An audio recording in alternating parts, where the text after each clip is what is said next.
குமரி சட்டமன்ற தொகுதியில் 2.25 லட்சம் வாக்காளர்கள் இருக்கிறோம். எப்படி ஒவ்வொரு சின்ன சின்ன துளியாக சேர்ந்து ஒரு அழகிய நதியாக ஒரு நீரோடையாக மாறுதோ, அதே மாதிரி நம்ம 2.25 லட்சம் பேர் சேர்ந்து வாக்கு செலுத்தி நம்மளை ஆட்சி செய்யக்கூடிய ஆட்சியாளர்களை நம்ம தேர்ந்தெடுக்க போகிறோம். எப்படி ஒரு மலைத்துளி சாக்கடை நீரில் போய் விழுந்ததுன்னு வைங்களேன், அந்த மலைத்துளி சாக்கடை நீராக மாறிடும். ஒரு கடல் நீரில் போய் விழுந்தது அப்படின்னா அது உப்பு தண்ணியாக மாறிடும்.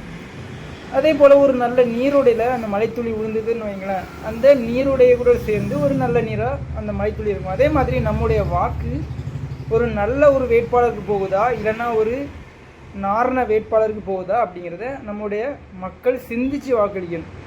கன்னியாகுமரி மாவட்டத்தை பொறுத்த வரைக்கும் சிறந்த மாவட்டம். கன்னியாகுமரி மாவட்டத்தை ஒரு கும்பல் கொள்ளையடிக்குதுன்னு வைங்களேன், ஒரு கும்பல் வேடிக்கை பார்க்கும். ஆனால் நம்ம என்ன தெரியுமா பண்ணுவோம், கொள்ளையடிக்க கும்பலுக்கும் கொள்ளையடிக்க கும்பலை வேடிக்கை பார்க்கக்கூடிய ஒரு கூட்டத்துக்கும் நம்ம நம்மளுடைய மதிப்புமிக்க வாக்கை நம்ம கொடுப்போம். நம்ம சிந்திக்கணும். நம்ம படித்த மாவட்டம் அப்படின்னு தமிழ்நாட்டில் உள்ள மற்ற மாவட்டங்கள் சொல்கிறாங்க. குமரி மாவட்டத்தில் மக்கள் படித்த மக்கள் அப்படிங்கிற மாதிரி. ஒவ்வொரு வேட்பாளரையும் நம்ம பார்ப்போம்.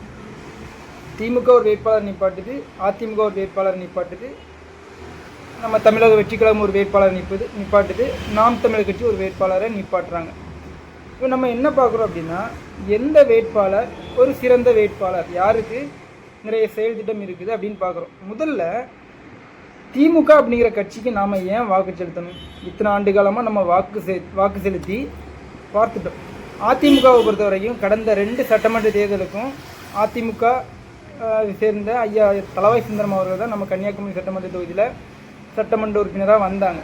அப்படி எந்த மாதிரியான மாற்றத்தை நம்முடைய குமரி மாவட்டம் சந்திச்சிருக்கு இல்லை. ஆனால் நாம் தமிழர் கட்சி நீங்கள் பார்த்தீங்கன்னு வைங்களேன், எந்த அதிகாரமும் இல்லாத நாம் தமிழர் கட்சி ஒரு மிகப்பெரிய புரட்சிகரமான அரசியல் இந்த மண்ணை நிறைவிருக்கு.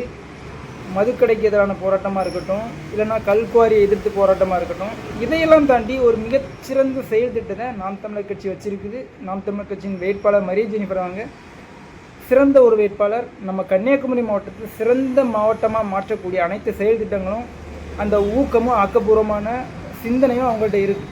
குமரி மாவட்ட மக்கள் ஒரு தடவை அந்த நம்ம நாம் தமிழர் கட்சியின் வேட்பாளர்களுக்கு நம்பிக்கையோடு நம்முடைய வாக்குகளை செலுத்தலாம். குறிப்பாக பெண்கள் உங்களுடைய வாக்குகளை நாம் தமிழர் கட்சி செலுத்துங்க. 117 தொகுதிக்கு அதிகாரத்தில் இடம் கொடுத்து முன்ன தள்ளுறாங்க. பெண்கள் பிரதிநிதித்துவத்தை பெண்கள் பாராட்டணும், அவங்கள வலிமை சேர்க்கணும். வாழ்த்துக்கள்.